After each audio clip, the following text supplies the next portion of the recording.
Okay, hello. Um, I'm doing this video to inform you guys to always, stand your ground. Yes, stand your ground. Especially if alam nyong tama kayo. Because I saw this comment. Actually, no.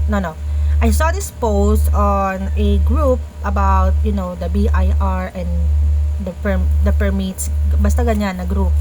Meron kasi akong sinalihang mga groups about that.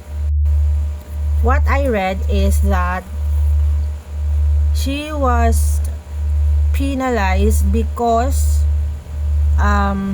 meron daw sa system ng BIR hindi lumabas yung filing niya, but she herself alam niya sa sarili niya nakapag-file na siya. And not just that, she's got all the proof.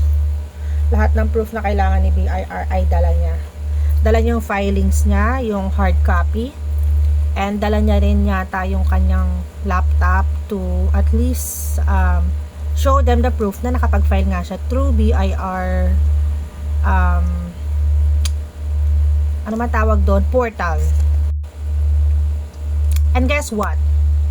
Pinaresubmit sa kanya yung na-file niya ng tax. Kumbaga bayad niya na tong tax na to, na-file niya na, and settled na. Kumbaga, settled na. And dahil wala sa system ni BIR, pinarefile sa kanya, pinaresubmit sa kanya. Since she's got all the proof nga, hindi pinabayaran sa kanya yung full amount. But still, she was penalized dahil parang due to late submission, kineme na yan. Like, what the fuck, diba? System niya yung may problema, tapos ako yung mamumroblema at magbayad ng penalty. At saka bakit nagkakaroon ng ganon? Ang laki-laki ng sinisingil ng BIR yearly, imagine yearly, na binabayaran nating mga taxpayers, and they cannot get their system right. Their app sucks. Yung Orus, where you have kung saan ka pwedeng mag-update ng books mo, kung saan ka pwedeng everything na pwede mong gawin sa Orus, minsan di mo magawa kasi yung system nga, yung Orus nyo naka-down madalas. Tapos isisisi nyo sa taong bayan bakit hindi nakapag-update ng books. Pag pumunta naman yung mga tao sa office nyo, some office, sasabihin, oh, sa Orus nyo nito i-update. How? Now, andito to isang kawawang taong to, just because she just want to get away with it, para lang matapos na, she paid the fines na hindi dapat niya binayaran. Diba? Isa kayo sa nagpapakita talaga, isa kayo sa pinaka-model how our system is really, let's call it a rotten system. Kawawa alam mo yon. As a small time, kaya nga nag-close na ako.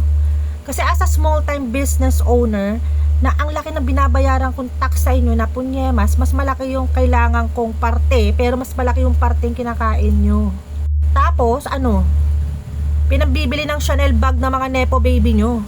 Tapos etong kawawang mamamayang Pilipino na nagbayad ng tama sa tamang oras dahil wala sa system yung bulok, yung file niya na pinasa niya na, pinarefile nyo. So dahil that moment niya nga lang nirefile, dahil nga pinarefile nyo sa kanya, lumabas sa system nyo pero late filing.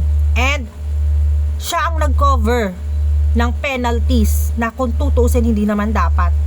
And talking about penalties, minimum penalty nyo madalas 1,000. Kawawa yung tao sa inyo.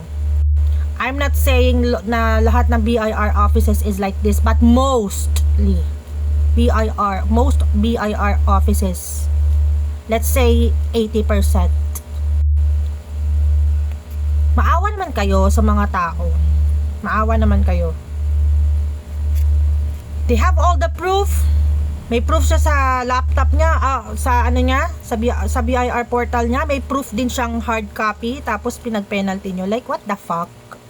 So guys, again, if you have the same issue na merong sa system lumabas na hindi nyo na-file to, pero alam nyo sa sarili nyo na-file nyo, stand your ground. Pakita nyo yung proof nyo, pakita nyo, kung kailangan umakyat sa kataas-taasan, ipakit nyo sa kataas-taasan para hindi minamata, hindi kinakawawa lang lagi ang mga Pilipino, lalo na yung maliliit na mga business owners. Kawawa eh.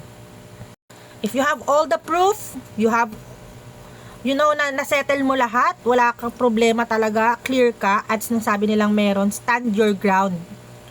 Paglaban mo, hindi yung palaging ganyan na pagka tatakutin ka sa penalty, magbabayad ka ng penalty, just to what? Kaya ganyan lang ang ginagawa nila. Sistema na nila yan. Sorry for some of my words, pero talagang ganto ng Pilipinas. Nabubulok na. Nakakaawa na lang talaga yung mga tao.